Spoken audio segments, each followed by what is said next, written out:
You see it on signposts, abandoned buildings, and garbage cans. In urban areas, graffiti is everywhere to be found. But is it vandalism, or is it art?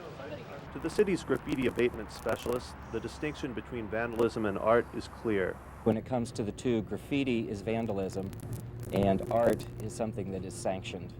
You okay?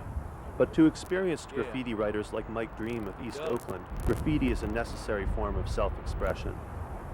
It's just the youngster's way of going out there and expressing himself to the fullest, you know, without nobody telling them what to do and no restrictions at that.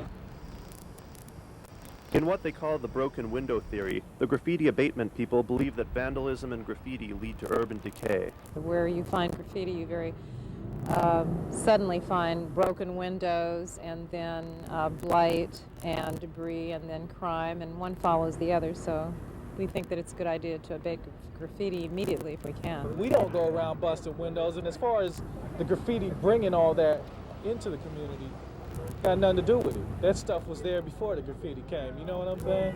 Especially here in Oakland. You look around, there's busted bottles everywhere, and that's shit that happens, you know, regardless, whether there's graffiti there or not. Some writers make their mark by tagging, scrawling their names or tags on any available space. While tagging is often considered vandalism, few graffiti writers can boast Dream's artistic ability. For his pieces, Dream requires precision equipment. In the graffiti world, this is what we call a phantom cap. It was introduced to us in the in the late 80s, matter of fact, in about 86, 87. That's when this first came around, these little white caps. And you get these off of like spray adhesive, clear fixative type of cans. Graffiti writers generally show little interest in legitimate spaces. Dream says that the danger of getting caught is part of the allure. When you're doing something illegal, the adrenaline's flowing and you out there and you're just thinking about not getting busted. But recently, when a non-profit Oakland art gallery agreed to put on a graffiti show, Dream and 16 other writers just couldn't resist. And on the mic, I'm all about being free. I don't smoke no dank, I don't drink no brew. I just rap and I don't have a fucking crew.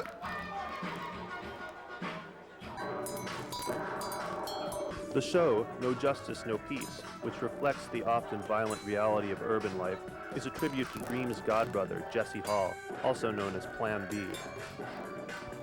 Hall, a graffiti writer and aspiring rapper, was murdered last year in a drive-by shooting in front of his East Oakland home. For Bobby and Mona Hall, Dream's tributes to their son represent art at its finest. The vandalism is the guys that go out with a spray can and don't really know how to write graffiti. They just come out and they just mark up things. You know, there's no style to it, there's no message to it, there's no class to it, there's nothing there, just a bunch of scribble. Yeah. But graffiti writing, there's a message to it, there's a style to it. It's truly an art form. And you can see the difference between the two. Is it art, or is it vandalism? Either way, the city will continue its cleanup efforts, and Mike Dream will continue to make his mark. For CNS News, this is Michael Mechanic reporting from East Oakland.